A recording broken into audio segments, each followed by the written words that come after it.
Boa noite a todos vocês, Deus abençoe a sua vida. Hoje nós estamos no segundo dia da nossa semana de consagração. Eu tenho prazer de apresentar o pastor Newton Júnior. Ele é um amigo querido e eu quero nesse momento pedir a Deus que o abençoe como tem abençoado, que te use como tem usado. Ele já foi missionário no sertão maranhense, hoje ele é pastor aqui em Nova Iguaçu, e tem me inspirado pela alegria de servir a Deus e também de permitir que Deus o use com o instrumento. Então eu vou orar pelo pastor Newton e espero que você que está nos assistindo aí em casa, no trabalho, possa ouvir até o final essa mensagem e possa compreender o que Deus tem a falar com você também neste momento. Vamos orar. Ó Deus, em nome de Jesus, eu coloco o meu amigo Newton em tuas mãos. E peço, ó Pai, que o Senhor use como instrumento poderoso, ó Pai, que nada o impeça de compreender, ó Pai, nesse momento que Ele é veículo de bênção, e nada nos impeça de receber o que o Senhor reservou nessa noite para nós. Por isso nós oramos e o abençoamos em nome de Jesus Cristo.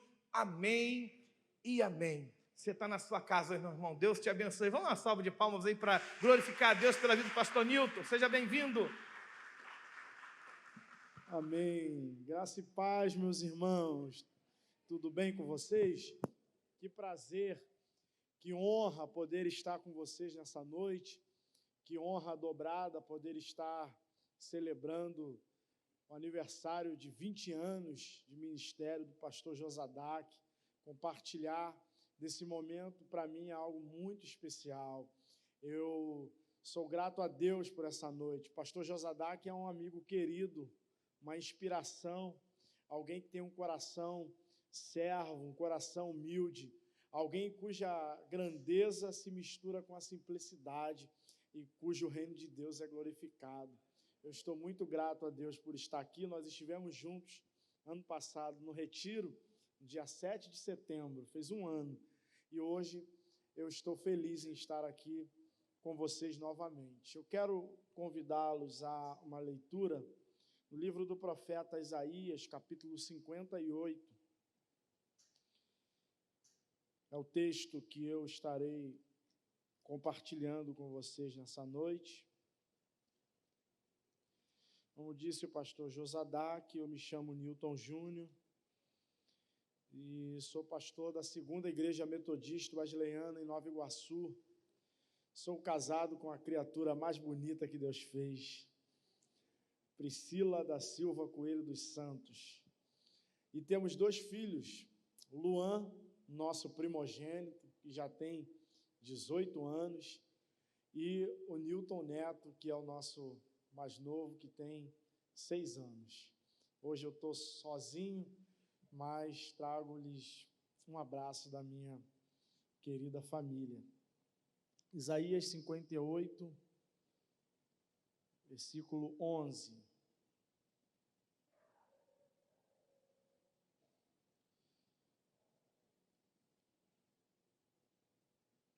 Hoje eu vou compartilhar uma palavra que tem por tema a dinâmica do relacionamento com Deus. Isaías 58, 11 diz assim: E o Senhor te guiará continuamente, e fartará a tua alma em lugares secos, e fortificará os teus ossos, e serás como um jardim regado, e como um manancial, cujas águas nunca faltam. Vamos ler todos juntos? No 3, vamos lá? 1, 2, 3. E o Senhor e fartará e fortificará os teus ossos, e serás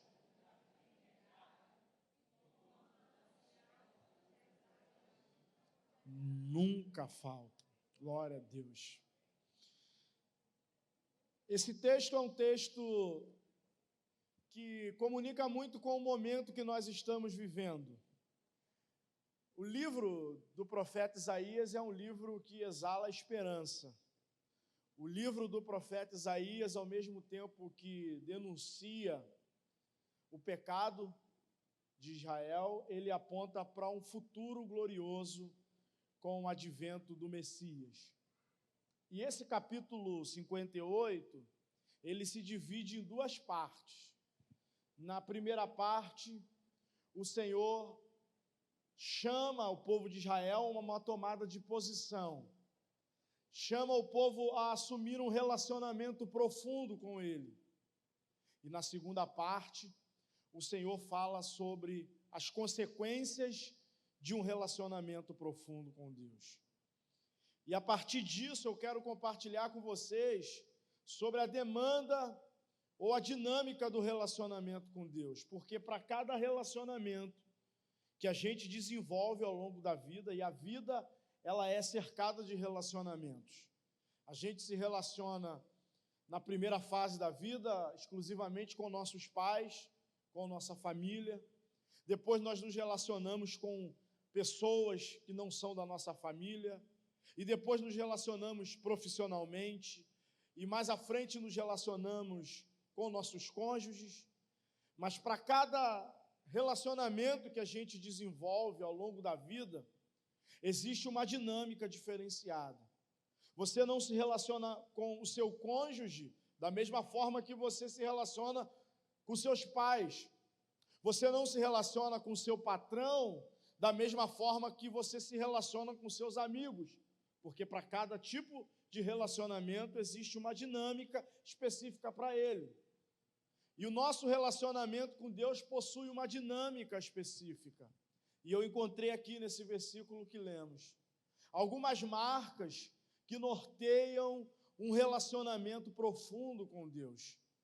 Algumas marcas que guiam, conduzem, que pavimentam a estrada de um relacionamento profundo com Deus. E a primeira marca está registrada na primeira frase desse versículo. E o Senhor te guiará continuamente. Vamos falar essa frase? E o Senhor continuamente. Contínuo fala de algo que não cessa, fala de algo ininterrupto. Quando Deus promete para Israel que esse é o nível de relacionamento que ele espera ter, o que Deus está propondo é uma caminhada que não tem férias, é uma caminhada que não tem descanso. O que Deus está prometendo para Israel é algo precioso. E como igreja, nós também podemos nos apossar dessa palavra. Deus está prometendo um nível de relacionamento que eu espero desenvolver com o meu povo. Não é um relacionamento de uma temporada. Não é um relacionamento de uma estação. Não é um relacionamento de um período. Eu vou me relacionar com vocês na primavera, mas também no inverno e no verão. De dia, mas também de noite. No frio, mas também no calor. Contínuo é algo que não cessa. O que Deus está prometendo é um nível de relacionamento que não é apenas duradouro, mas é permanente. Deus está prometendo para o seu povo: eu não vou desistir de vocês, jamais. Isso é poderoso demais. Mas essa caminhada não é só contínua. Contínua é a segunda palavra da frase. A primeira é: o Senhor te guiará. Eu deixei essa por segundo lugar porque guiar é algo precioso demais. Guiar fala de estar seguindo alguém. Guiar fala de estar atrás de alguém. Ser guiado, geralmente somos quando nós não sabemos o destino. Quando nós não sabemos como chegar no destino. E aí nós vamos atrás de quem conhece o destino. Ser guiado é uma bênção. Ser guiado traz paz, traz tranquilidade. Ser guiado nos deixa seguros. No entanto, existe uma demanda em ser guiado. Ser guiado tem uma implicação. E eu cheguei a essa conclusão há alguns anos.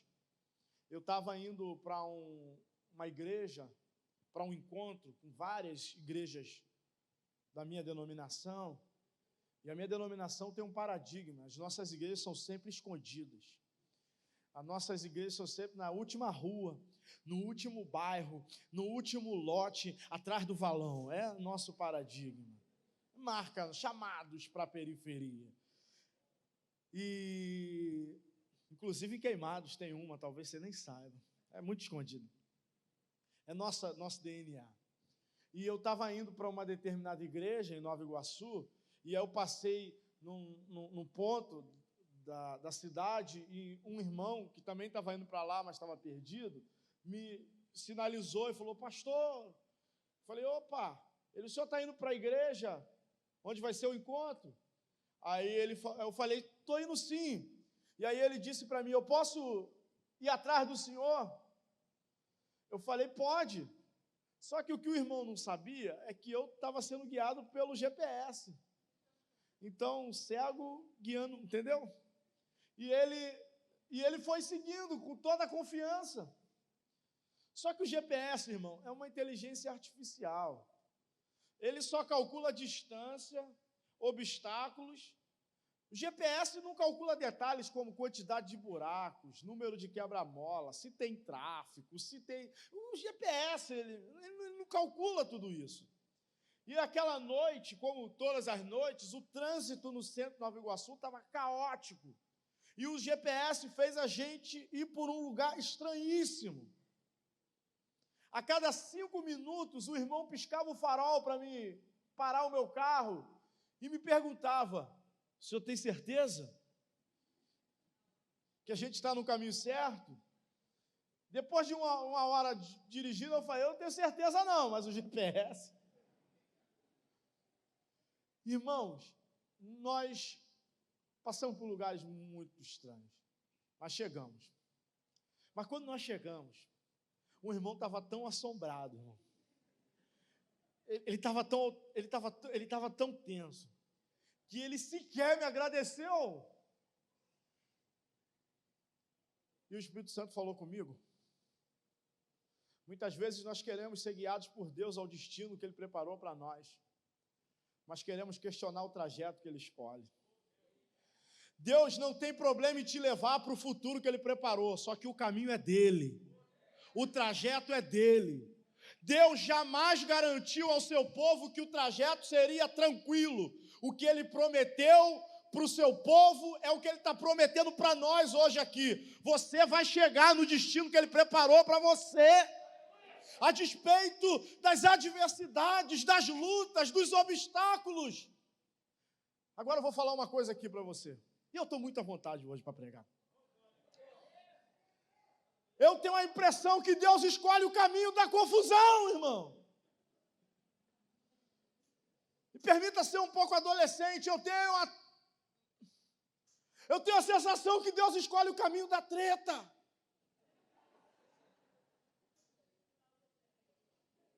Eu tenho a sensação que Ele escolhe o caminho da guerra.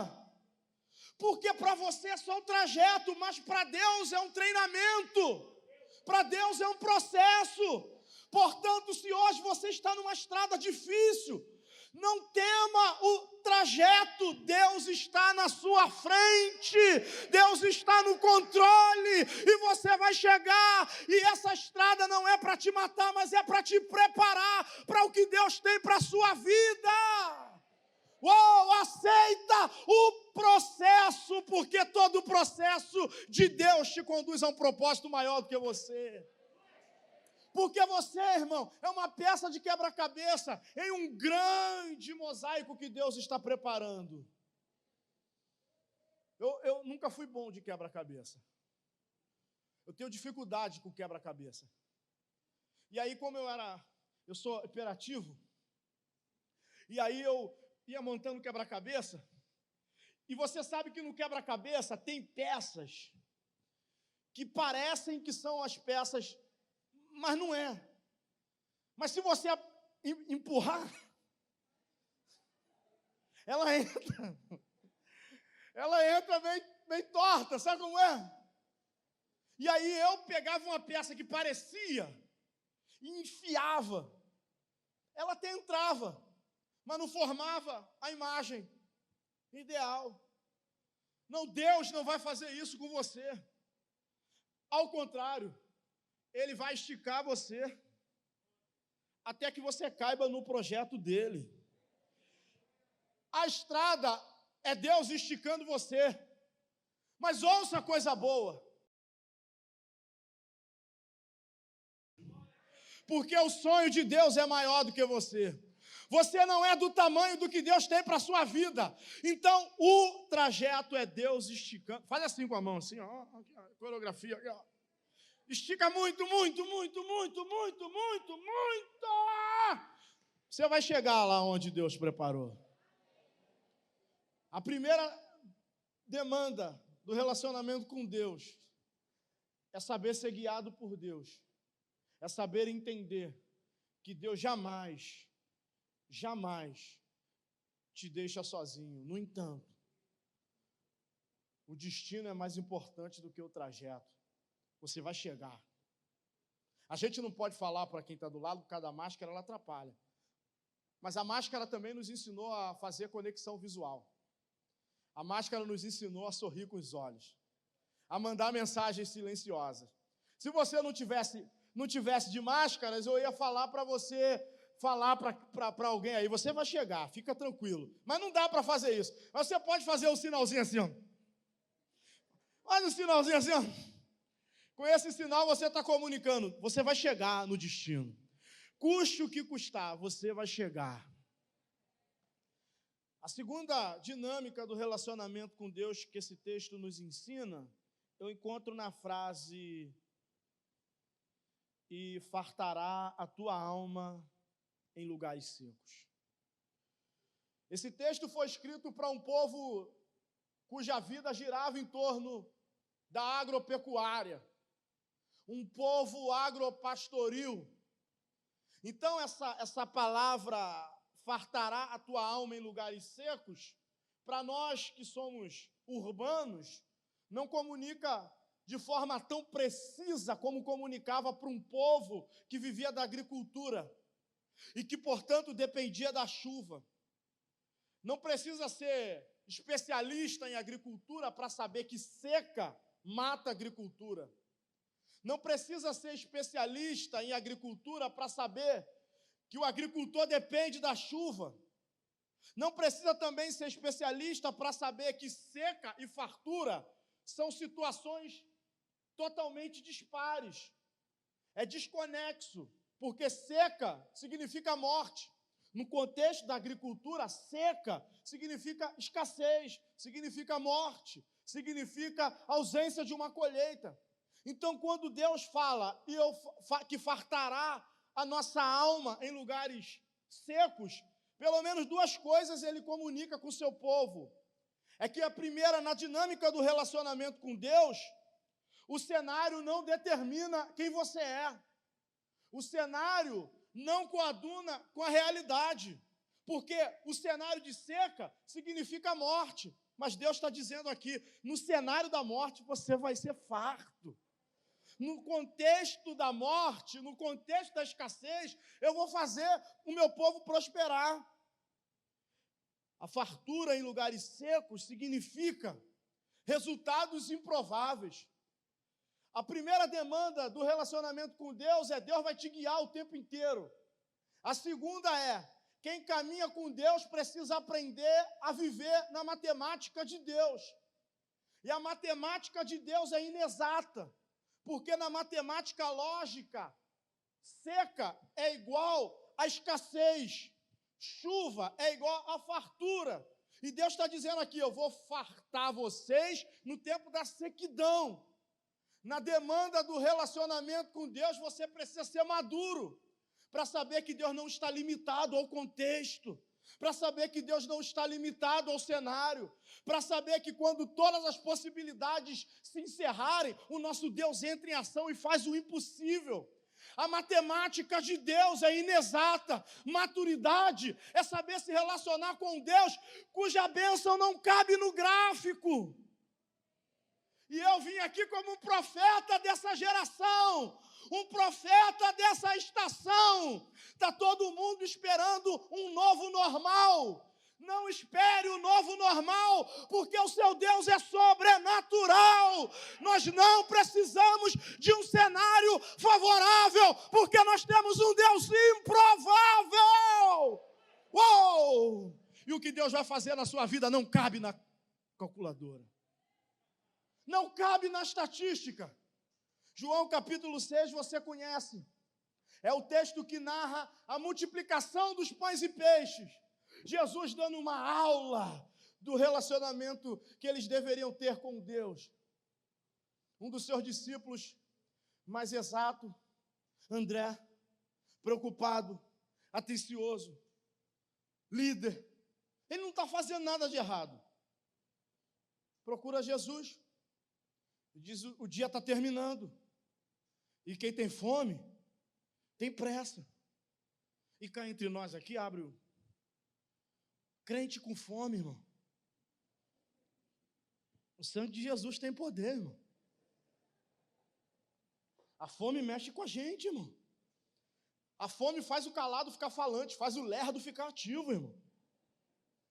A preocupação dos discípulos é pertinente. Uma multidão. E alguém disse, eu estava se empolgando aí na pregação, mas quem tem fome tem pressa. A distância. Aí o texto diz que Jesus usa a situação para experimentá-los. Ele diz, não manda eles embora não. Dá vocês mesmo de comer.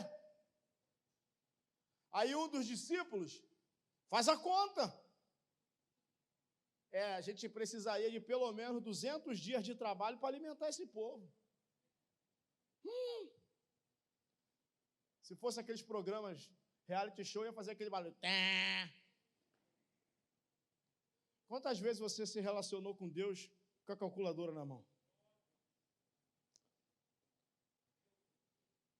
O texto diz, Jesus já sabia o que ia fazer. Ele falou isso para experimentá-los. Deixa eu te dizer uma coisa. A tua crise começa quando você tenta colocar Deus dentro de um gráfico, dentro de uma estatística. E a sua paz nasce quando você se relaciona com Deus acreditando que o choro pode durar a noite inteira, mas alguma coisa vai acontecer na madrugada e a alegria vai vir pela manhã. A tua paz nasce quando você se relaciona com Jesus, que vai para a cozinha, num casamento, que acabou o vinho, e você conhece o contexto, o texto. Mas o que me chama a atenção, nesse outro exemplo, de que Deus trabalha fora do gráfico, fora da lógica, é que Jesus, primeiro, a mãe dele atenta o problema a ele dentro do gráfico.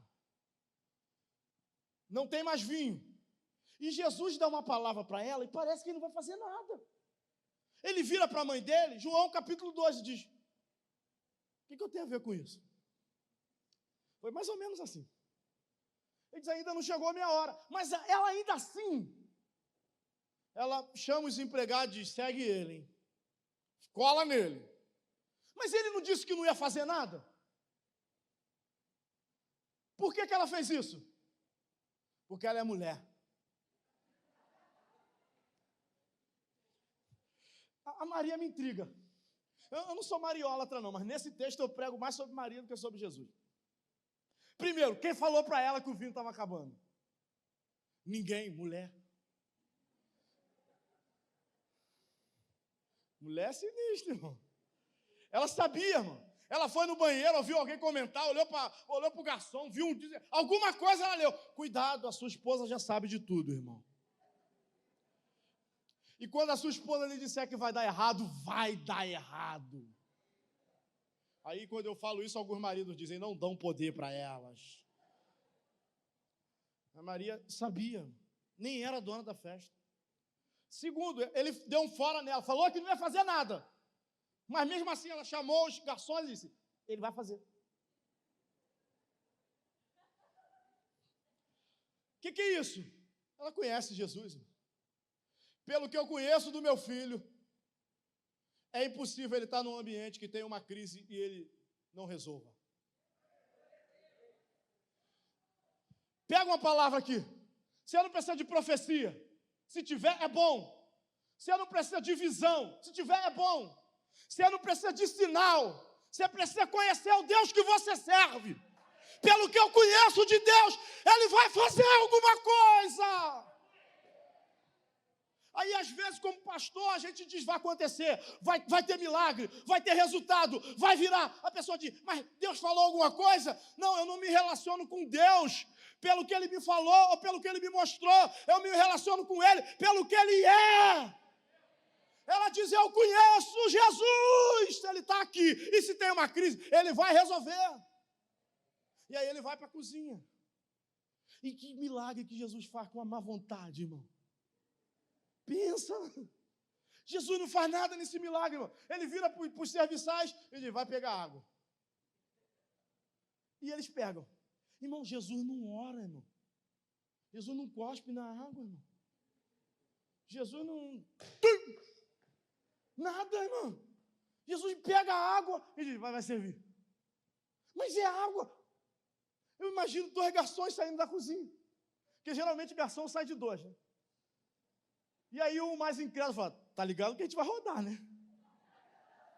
É água, brother. É água. Aí aquele funcionário que é quadradão, só cumpre ordem. Eu estou fazendo o que me mandou fazer. E aí ele serve. Para completar a crise do garçom, quando o patrão prova, alguém prova e chama o patrão, o dono da festa. Imagina a crise do garçom, vendo o convidado beber e chamar o dono da festa. Rescisão. Jesus não fez nada, mas fez tudo. Entre a cozinha, isso aqui é poderoso demais. Entre a cozinha e o salão, faz assim, você é o garçom agora, faz assim, entra aqui na loucura. Faz assim, aqui. Se você é direito, faz com a direita. Se você é esquerdo, faz aí. Você é o garçom. Entre a cozinha e o salão, alguma coisa já aconteceu. Não é porque você não está vendo que não está acontecendo, irmão. Deixa eu dizer alguma coisa para você aqui. Eu estou sentindo um encargo profético hoje, nessa noite. Eu trouxe o bastão profético para cá. Deixa eu dizer uma coisa para vocês. Já aconteceu. Você vai tomar conhecimento do que Deus já fez. É assim.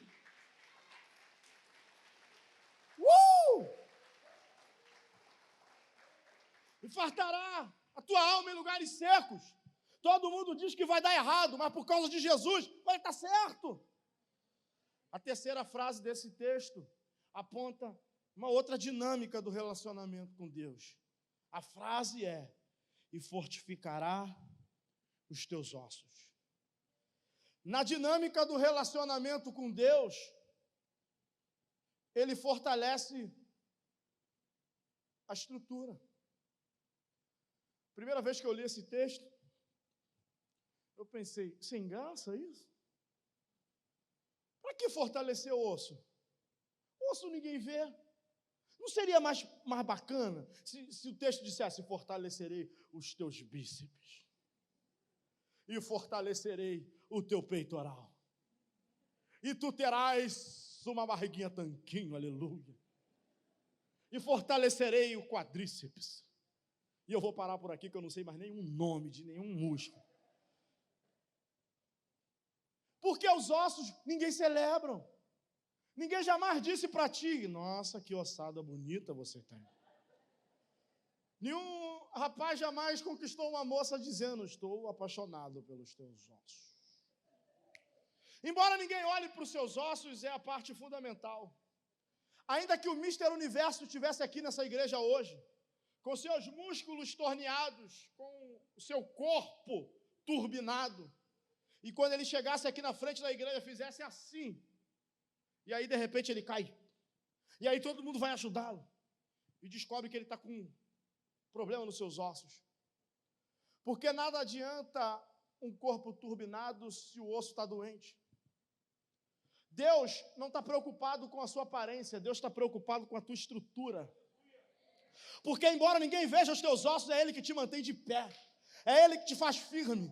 Uau, eu me empolgo muito com isso, porque quando Deus diz para Israel, eu vou fortalecer os teus ossos, Deus está dizendo duas coisas. Deus está dizendo, primeiro, eu vou fortalecer a tua estrutura. E segundo, Deus está dizendo, você não vai quebrar. Você não vai quebrar. Levanta a tua mão assim, recebe profeticamente essa palavra. Você não vai quebrar. Uau! Eu vou fortalecer a tua estrutura. Abre um pouco um parênteses aí para um momento herético da mensagem. Mais um, né? A primeira coisa, eu gosto de super-heróis. Meu super-herói favorito não é o Homem-Aranha, não é o Superman. Desde criança, o meu super-herói favorito é o Wolverine. Eu sou fã do Wolverine. Eu tenho camisa do Wolverine. Eu até participei de uma votação na internet para fazerem uma estátua do Wolverine no Canadá. País de primeiro mundo não tem o que fazer, fica inventando, não. Eu votei, não vai custar nada, meu. Wolverine é um super-herói fantástico, plenamente normal, cheio de crises. Por isso que eu gosto dele. O Wolverine, ele é um mutante na ficção, e ele tem o poder de se regenerar. Não importa o quanto ele seja ferido, ele sempre se regenera. E aí o exército, se valendo dessa capacidade do Logan de se regenerar, o centro de ciência do exército decidiu transformar ele numa arma. E injetou na ossada dele um metal que na ficção se chama adamantio, que é um metal inquebrável. E aí o Logan, que já era um grande super-herói porque se regenerava, agora ele tem na sua estrutura um metal inquebrável. E aí quem olha para aquele homem, vê um homem normal. Mas dentro da sua estrutura tem um metal inquebrável. Quando eu li isso aqui, a primeira coisa que veio à minha cabeça: Deus quer botar adamantio na gente, irmão. Outro dia eu fui pregar numa igreja, eu falei isso brincando, até gerou enfim. Só tinha um seminarista, aluno meu, e ele saiu de lá frustrado, falou: pastor, ministrou a unção do Wolverine. Hoje eu não vou. Mas a verdade é que o mundo valoriza a performance. O mundo valoriza o quanto você parece ser. Mas Deus está interessado com o que está dentro de nós. Deus quer um relacionamento com a gente que não valoriza necessariamente a nossa aparência. E tem muita gente no nosso meio que aparentemente já poderia ter quebrado, que aparentemente já era para ter ruído, já era para ter desmoronado. E o incrédulo, quando olha para essas pessoas, não entendem, questionam como é que o câncer não derrubou, como é que o falecimento do cônjuge dela não a derrubou, como é que o coronavírus não a derrubou. Não é que o nosso corpo é turbinado, é que a nossa estrutura é fortalecida, é que a nossa estrutura está blindada. Por isso que a gente não quebra. Quem olha por fora vê uma pessoa normal, mas por dentro Deus colocou adamantio, irmão. Deixa eu ser profeta de Deus, eu estou sentindo uma graça. Talvez a tua vida, você que está me ouvindo essa mensagem, ela tem um curto impacto em você, porque você está vivendo um momento de plenitude, um momento de tranquilidade, um momento de equilíbrio. Talvez você está vivendo um momento tão bom, que essa palavra até te anima, mas não te impacta. Mas talvez existe alguém aqui que está prestes a desistir, que está prestes a entregar os pontos, que já está nas últimas, mas Deus te trouxe aqui hoje e me trouxe aqui para dizer para você: você não vai quebrar. Eu vim aqui para pregar para aqueles que estão querendo desistir do casamento, desistir da empresa, desistir dos seus sonhos. Você não vai quebrar. Uau!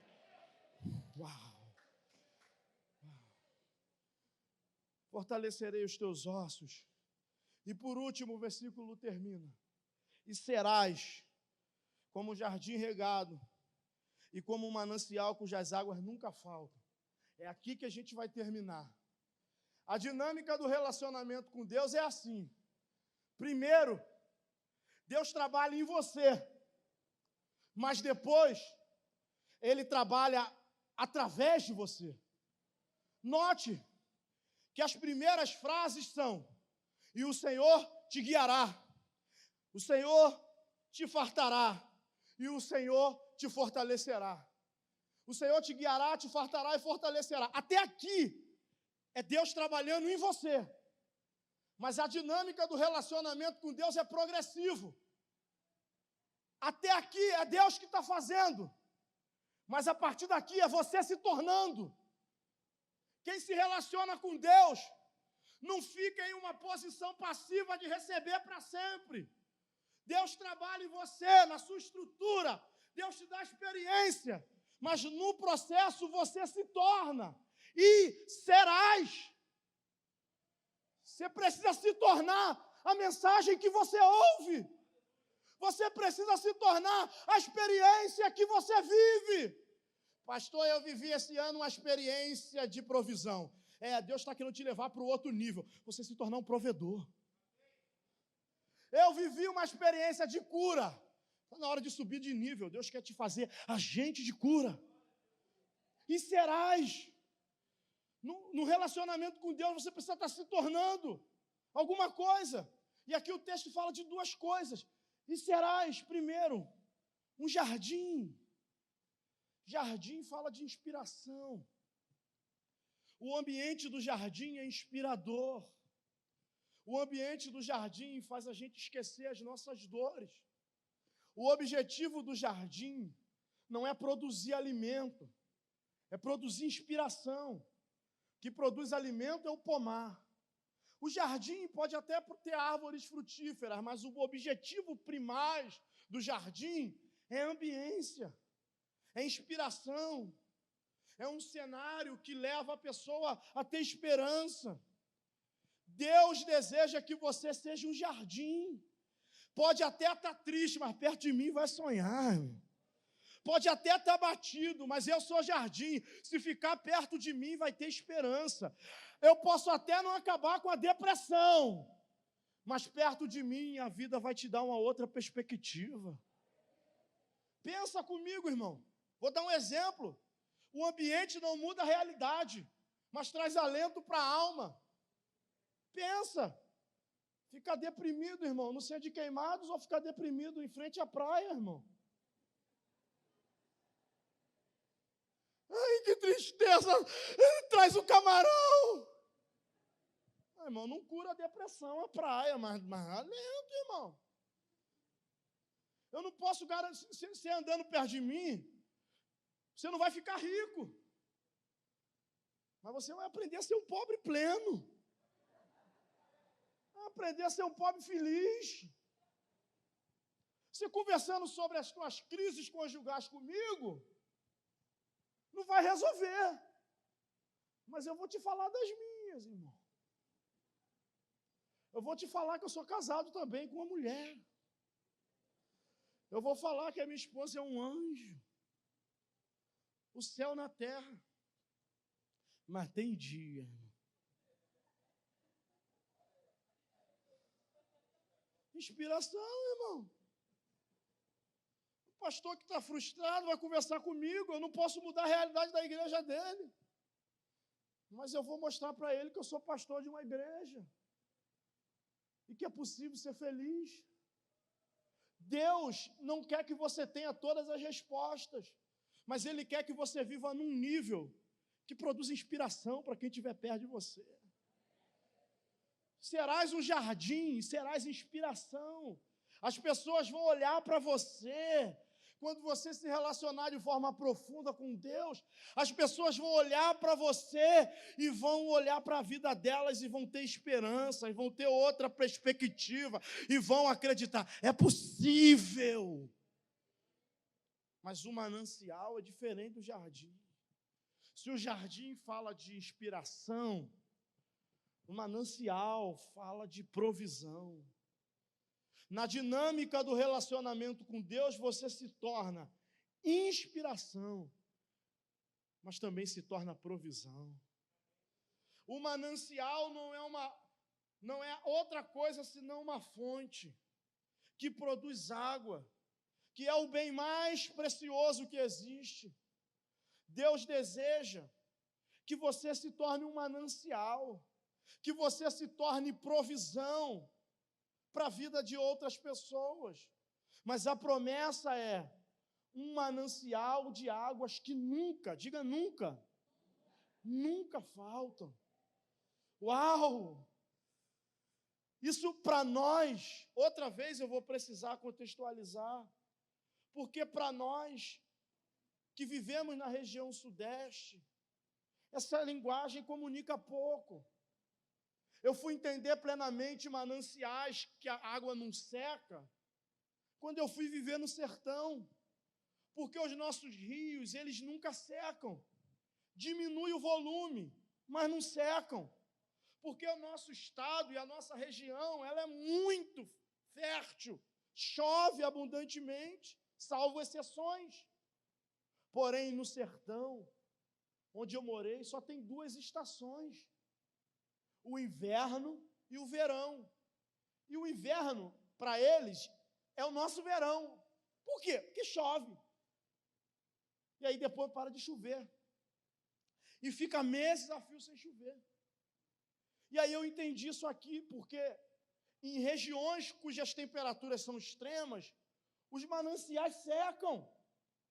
Existem o fenômeno dos rios temporões. O que é o rio temporão? Ele só existe parte do ano. É comum nessa região da Palestina, cujo calor é escaldante. Seca.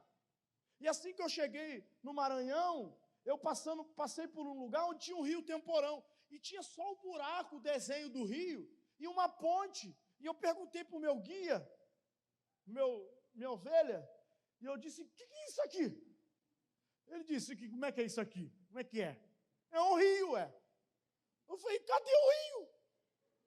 Ele, o senhor não está vendo aí esse riozão aí? Eu falei, não, estou vendo um buraco aqui. Ele, tem um rio aí, pastor. Eu falei, que coisa doida, às vezes de aterrar isso aqui. Ele disse, não, pastor, isso aqui é um rio. Eu falei, não é. Então o senhor espere. E eu esperei. Na época das cheias, aquele buraco seco virou um rio poderoso. E as pessoas pescavam. E eu, na minha ignorância geográfica, dizia, a água tudo bem, mas o peixe?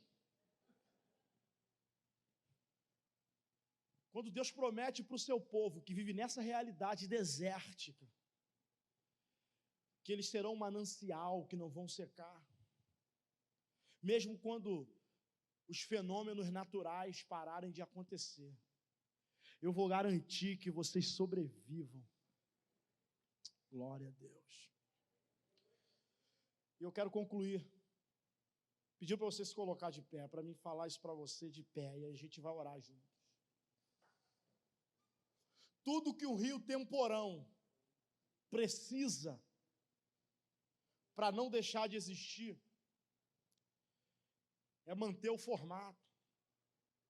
Porque mantendo o formato de rio, as águas voltam. E talvez eu estou comunicando para alguém aqui que já secou, que por alguma razão viveu um relacionamento frio, vazio, pequeno. Por alguma razão, alguma coisa roubou sua comunhão, alguma coisa roubou sua fé, alguma coisa roubou a tua relação com Cristo, e você secou.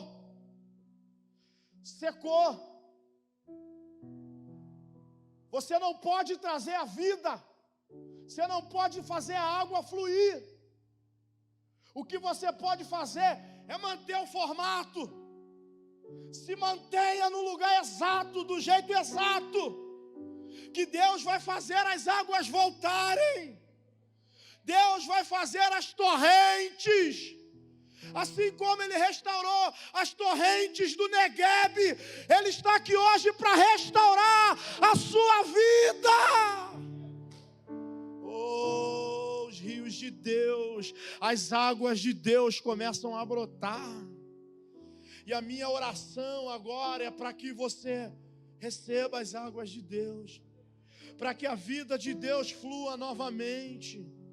Corações feridos, corações ressecados, vidas estéreis, volte a receber as águas do Espírito, volte a receber os rios de Deus, volte a receber as torrentes de Deus, as águas terapêuticas do Espírito, as águas restauradoras, o rio de Deus que onde passa, tudo transforma, os rios de Deus que onde passa, traz cura, os rios de Deus que onde passa, traz vida.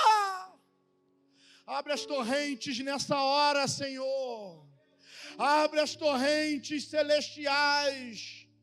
Onde houver seca, onde houver morte, onde houver escassez de vida, que as águas do Espírito fluam, que os rios que saem do trono de Deus desaguem agora nas nossas vidas, em nome de Jesus. Ó soberano Deus, que essa noite o Senhor provoque um alagamento santo.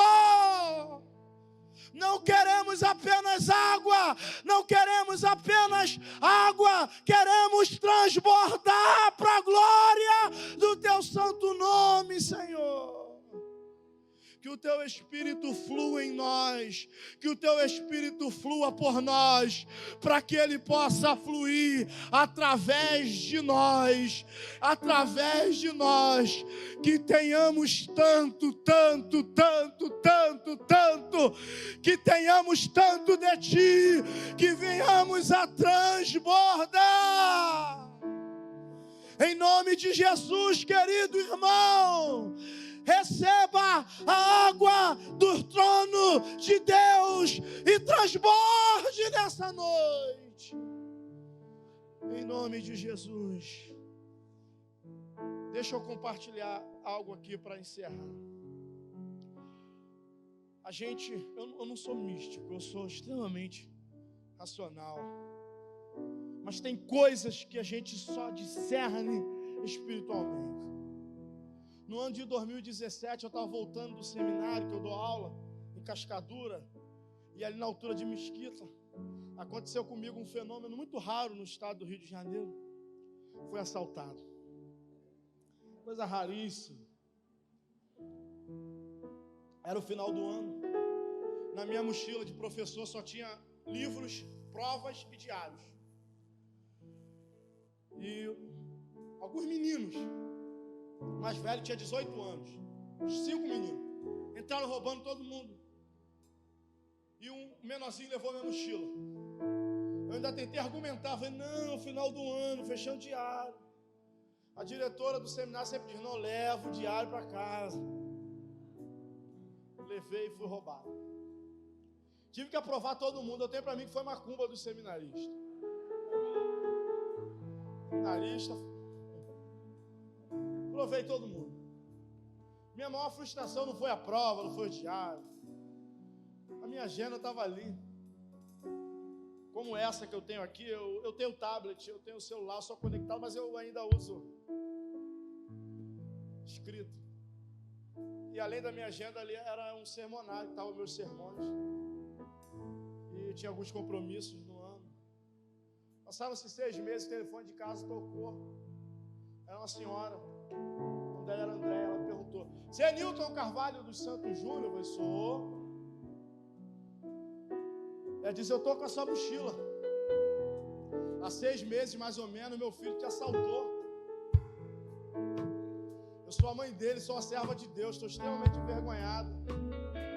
Mas olhando a sua agenda, eu vi que você é um servo de Deus. E eu quero devolvê-la. E aí eu fui pegar minha agenda.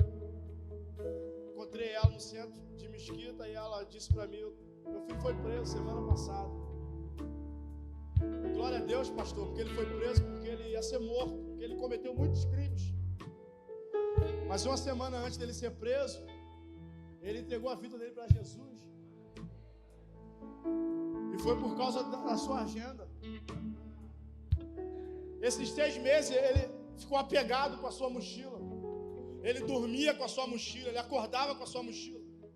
E eu fiquei curioso, o que tem dentro dessa mochila? Ele foi abrindo sermões, Josadac. E Deus foi falando com ele. E ele foi fazendo confissões. O rio foi fluindo naquela sequidão. Uau, Deus quer fazer isso com você. Deus quer tomar a tua vida para a glória dele.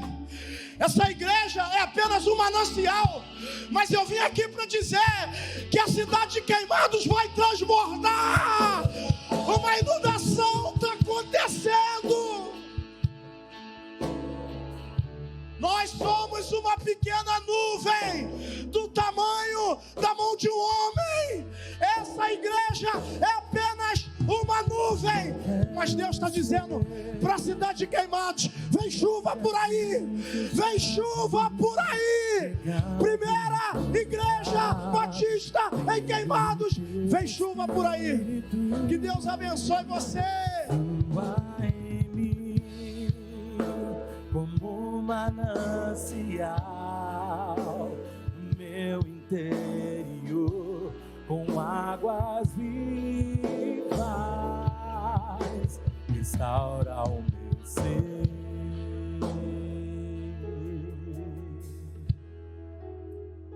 Para o teu louvor, declare: Senhor, estou aqui. Senhor, estou aqui para te adorar. Em tua presença desejo estar.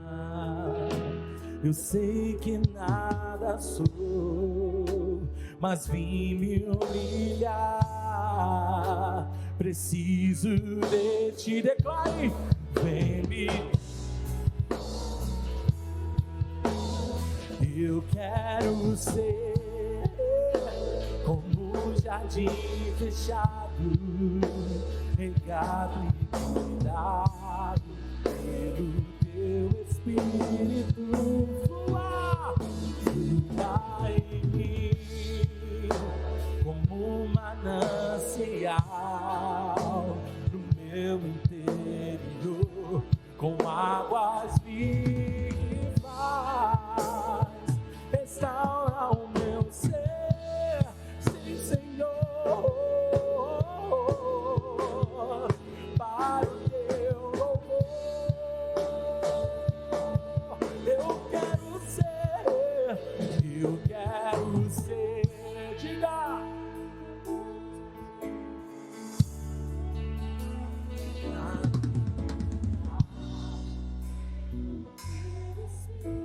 Declare: flua, flua, como um manancial, meu interior, com águas vivas, restaura o meu ser, sim, Senhor, pra tua glória, para o teu louvor. Diga: restaura o meu ser. Bem forte pra terminar, diga: eu louvor, para o teu louvor, Senhor. Honra, glória ao nosso Deus. Você é um manancial. Amém? Deus não te colocou aqui simplesmente para receber. Você vai compartilhar muitas bênçãos ainda.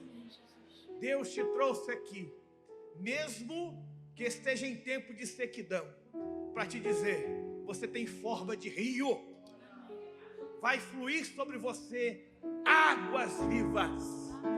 Deus te abençoe. Boa noite. Boa semana, bom dia. Não sei que hora que você vai assistir esse vídeo, mas Deus vai te abençoar. Deus te abençoe.